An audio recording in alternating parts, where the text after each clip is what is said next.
देश के नामी ग्रामी व्यक्ति की दिन दहाड़े उसी के घर के अंदर गोली मारकर हत्या कर दी जाती है। लेकिन पुलिस जब इस केस की छानबीन करना शुरू करती है तो एक ऐसा मामला सामने आता है जो इस पूरे केस का रुख ही बदल देता है और पूरे शहर में चर्चा का विषय बन जाता है। वाकई में दोस्तों, आज की जो कहानी है यह आपको हैरान कर देने वाली है।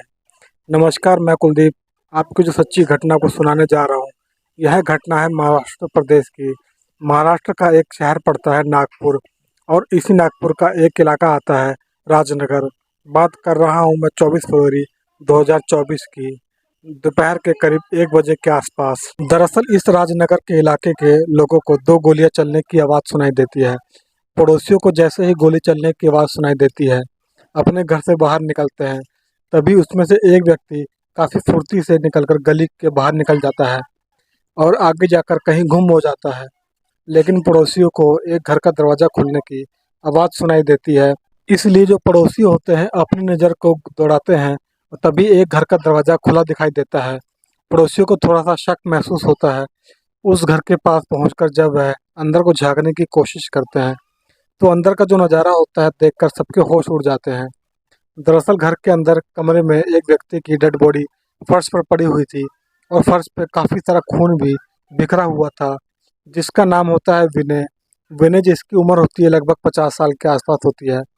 पेशे से एक फैशन फोटोग्राफर होता है। हालांकि विनय का अपने ही इलाके में अच्छा खासा नाम है, क्योंकि विनय इससे पहले नागपुर के अखबार नागपुर टाइम्स में भी फोटोग्राफर का काम कर चुका था।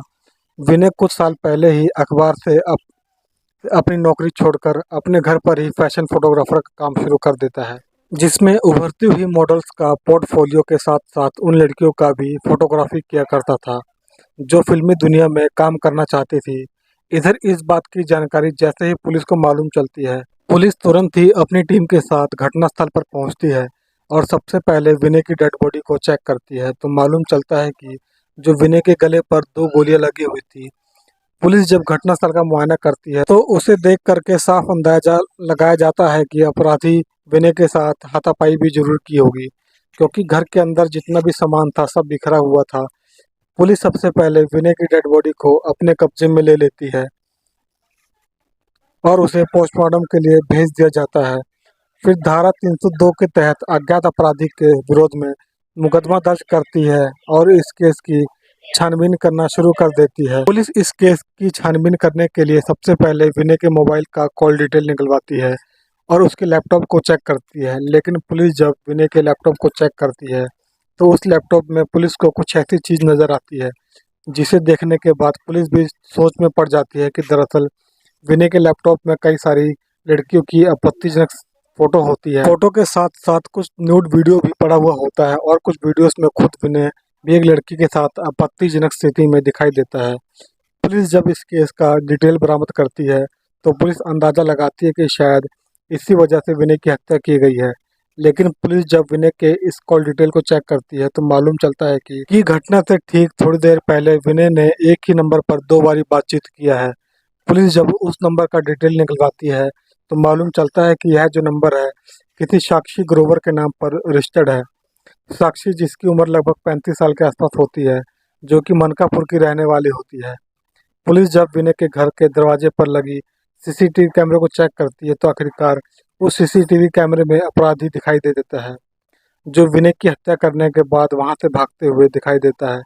हालांकि उसका चेहरा साफ तो नहीं दिखाई देता है, पर कोई भी व्यक्ति उसे पहचान नहीं पाता है। पुलिस अब इस केस को आगे बढ़ाते हुए सबसे पहले साक्षी को अपनी कस्टडी में लेकर आती है और फिर साक्षी के साथ विनय की हत्या के बारे में पूछताछ करती है। साक्षी कहती है कि साहब, मुझे यह तो मालूम है कि विनय की हत्या किसने किया है, पर मुझे यह नहीं मालूम है कि आखिरकार उसने हत्या क्यों की है।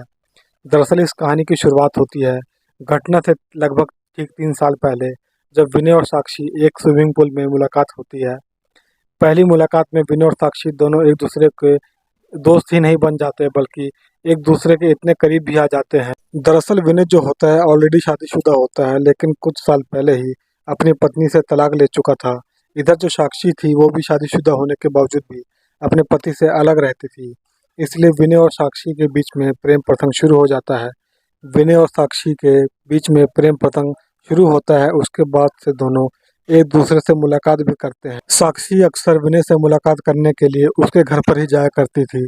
जब भी उसके घर पर जाती थी, अब दोनों के बीच में जब संबंध बनता था, उस पल का विनय कुछ फोटो और वीडियो अपने मोबाइल में कैप्चर कर लेता था और यह सारे वीडियो और फोटो अपने लैपटॉप में भी रख देता था। कुछ उसका फोटो और वीडियो साक्षी अपने मोबाइल में भी रख लेती थी। दोनों के बीच में जब भी प्रेम प्रसंग होता था, समय बेहतर तरीके से गुजरना शुरू होता है। लेकिन कुछ ही साल के बाद साक्षी के जीवन में हेमंत शुक्ला एंट्री करता है। हेमंत शुक्ला जो होता है, अपने ही इलाके में एक जिम में ट्रेनर होता है, जो कि आजमगढ़ उत्तर प्रदेश का रहने वाला होता है।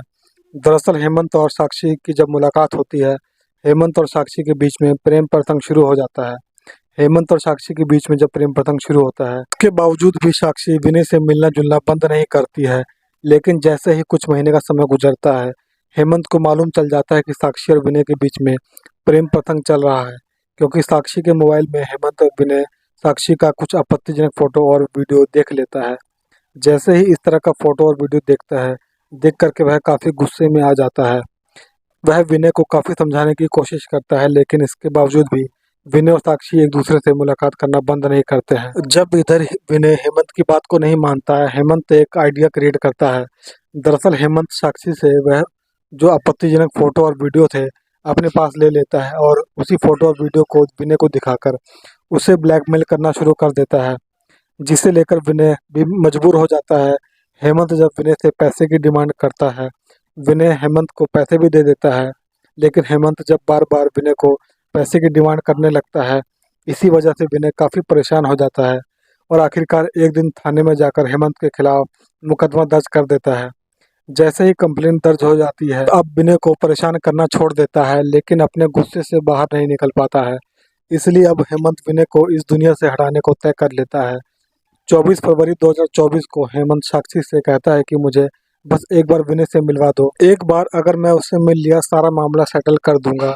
मिलने की जब वह बात करता है, साक्षी भी तैयार हो जाती है और दोपहर के आसपास विनय के नंबर पर फ़ोन करती है और उससे पूछती है कि वो घर पर है कि नहीं। उसी वक्त विनय भी अपने घर पर अकेला ही मौजूद होता है। खुद साक्षी ही हेमंत को अपनी स्कूटी पर बिठाकर राजनगर इलाके में लेकर आती है। गली के बाहर स्कूटी को खड़ा कर देती है और वहीं से हेमंत को विनय का घर दिखा देती है और उसको भेज देती है। इधर हेमंत जब विनय से मिलने के लिए जाता है तो अपने साथ एक हथियार भी लेकर जाता है। जैसे ही विनय के घर में एंट्री करता है, विनय और हेमंत के बीच में बातचीत तकरार शुरू हो जाती है, जिस वजह से हेमंत इस प्रकार से गुस्से में आ जाता है कि अपने पास से हथियार निकालता है और एक के बाद विनय के गले पर 2 गोलियां चला देता है, जिसकी वजह से विनय की घटनास्थल पर ही मौत हो जाती है। उसके बाद काफ़ी तेज़ी से वहां से बाहर निकल जाता है। इधर साक्षी स्कूटर लेकर उसका इंतजार कर रही थी कि स्कूटी पर बैठ जाता है और जहां पर बताता है साक्षी उसे ले जाकर वहां पर छोड़ देती है। साक्षी जब पूरी कहानी पुलिस वालों को बताती है, पुलिस को साक्षी की बातों पर यकीन नहीं होता है, इसलिए पुलिस अब साक्षी के भी मोबाइल को चेक करती है। लेकिन पुलिस जब साक्षी के मोबाइल को चेक करती है तो चेक करके एकदम से चौंक जाती है। दरअसल साक्षी के मोबाइल से कुछ मालूम चलता है कि साक्षी और विनय पिछले कई सालों से लोगों के साथ सेक्स रैकेट चला रहे थे। दरअसल इन दोनों ने अपने रैकेट में 7 लोगों को फंसा रखा था, जिसमें साक्षी खुद ही लोगों के साथ न्यूड होकर फ़ोन पर बातचीत करती थी और उन्हीं का कुछ स्क्रीनशॉट निकाल लेती थी और उसी से लोगों को ब्लैकमेल करती थी। पुलिस साक्षी को तो अपनी कस्टडी में ले लेती है, लेकिन हेमंत तक पहुंचने के लिए जब उसके नंबर पर फ़ोन करती है तो अब हेमंत का नंबर स्विच ऑफ बताता है। इसलिए पुलिस अब हेमंत को तलाश करते हुए उसके पैतृक गांव आजमगढ़ में भी जाती है, लेकिन वहां पर भी हेमंत पुलिस को नहीं मिलता है। अब देखने वाली बात यह है कि पुलिस अब हेमंत तक कब तक पहुंचती है और हेमंत को कब अपनी कस्टडी में लेकर आती है। तो दोस्तों, यह रही कहानी आप लोगों के सामने। आप लोगों को यह कहानी कैसी लगी? अगर ज़रा सी भी अच्छी लगी हो तो वीडियो को लाइक कर दीजिए, चैनल को सब्सक्राइब कर दीजिए, ताकि मेरा हौसला बढ़ता रहे। मिलते हैं अगली वीडियो में, तब तक के लिए जय हिंद।